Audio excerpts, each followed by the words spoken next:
മഹാരാഷ്ട്രയിൽ മഹായുതി സഖ്യം ഡിസംബർ 5-ന് പുതിയ സർക്കാർ രൂപീകരിക്കുമെന്ന് PTIയുടെ റിപ്പോർട്ട്. ദേവേന്ദ്ര ഫട്നാവിസ് അടുത്ത മുഖ്യമന്ത്രിയാകാനുള്ള സാധ്യതയുണ്ടെന്നും റിപ്പോർട്ടിലുണ്ട്. പ്രേംലാലാണ് വിവരങ്ങൾ നൽകാനുള്ളത്. പ്രേംലാൽ, മുഖ്യമന്ത്രിയുടെ കാര്യത്തിലും മന്ത്രിമാരുടെ കാര്യത്തിലുമുള്ള തീരുമാനം അന്തിമമായിട്ടുണ്ടോ? എന്തായിരിക്കാം സമവാക്യം? റിപ്പോർട്ടിൽ എന്തൊക്കെ പറയുന്നു? മഹാരാഷ്ട്രയിലെ പുതിയ മന്ത്രിസഭയുടെ സത്യപ്രതിജ്ഞാ ചടങ്ങ് BJP പ്രഖ്യാപിച്ചെങ്കിലും മുഖ്യമന്ത്രി സ്ഥാനം ആരായിരിക്കുന്നതിനെ കുറിച്ച് ഇനിയും വ്യക്തതയില്ല. ഡിസംബർ 5-ാം തീയതി വൈകിട്ട് 5 മണിക്ക് മുംബൈയിലെ ആസാദ് മൈതാനത്താണ് ചടങ്ങ് നിശ്ചയിച്ചിരിക്കുന്നത്. 288 അംഗ മന്ത്രിസഭയിൽ 288 അംഗ സഭയിൽ 132 സീറ്റുകൾ നേടി നവംബർ 23-ന് ഫലം പ്രഖ്യാപിച്ചപ്പോൾ BJP സംസ്ഥാനത്തെ ഏറ്റവും വലിയ ഒറ്റകക്ഷിയായി ഉയർന്നിരുന്നു. ഏക്നാഥ് ഷിൻഡെയുടെ നേതൃത്വത്തിലുള്ള ശിവസേനയും അജിത് പവാറിന്റെ NCPയുമാണ് മഹായുതി സഖ്യത്തിലെ മറ്റംഗങ്ങൾ. ശിവസേന 57, NCP 41 എന്നിങ്ങനെയാണ് സീറ്റുകളുടെ നില. പ്രതിപക്ഷ സഖ്യത്തെ നയിച്ച കോൺഗ്രസിന് 16 സീറ്റുകൾ മാത്രമാണ് നേടാനായത്. ഇത് സമീപകാലത്തെ കോൺഗ്രസിന്റെ മഹാരാഷ്ട്രയിലെ ഏറ്റവും വലിയ പരാജയമായിട്ടാണ് രേഖപ്പെടുത്തിയത്. ഡൽഹിയിലും മുംബൈയിലുമായി തിരക്കേറിയ ചർച്ചകൾ നടന്നെങ്കിലും സർക്കാർ രൂപീകരണവുമായി ബന്ധപ്പെട്ട തീരുമാനങ്ങളൊന്നും അന്തിമമായിട്ടില്ല.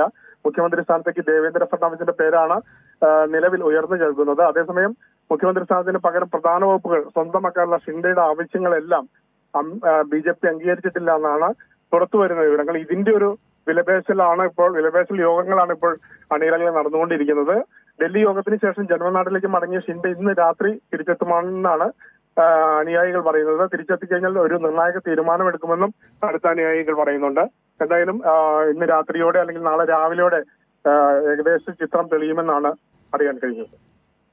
പ്രേംലാൽ, അജിത് പവാർ ദേവേന്ദ്ര ഫട്നാവിസിന് പിന്തുണ പ്രഖ്യാപിച്ചിട്ടുണ്ട്. പക്ഷേ ഷിൻഡെയുടെ ആവശ്യങ്ങളെ പൂർണ്ണമായും തള്ളി ഒരു മന്ത്രിസഭാ രൂപീകരണം സാധ്യമാണോ? സാധ്യമായിരിക്കില്ല. ഷിൻഡെ പുറത്തുനിന്ന്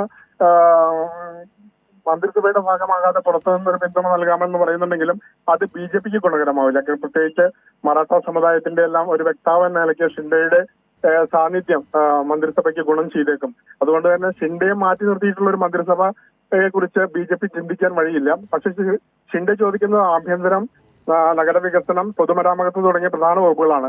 ഇതിൽ ആഭ്യന്തരം വിട്ടു നൽകാനാണ് BJP മടി കാണിക്കുന്നത്. മറ്റു വകുപ്പുകൾ കൊടുക്കുന്നതിൽ വിരോധമില്ലെന്നുള്ള ഒരു തീരുമാനത്തിലേക്കാണ് ഇപ്പോൾ എത്തിയിരിക്കുന്നത്. അത് എത്ര കണ്ട് ഷിൻഡെ അംഗീകരിക്കുമെന്നുള്ളതിന് അടിസ്ഥാനമാക്കിയായിരിക്കും ഇതിന്റെ ഒരു അന്തിമ തീരുമാനം.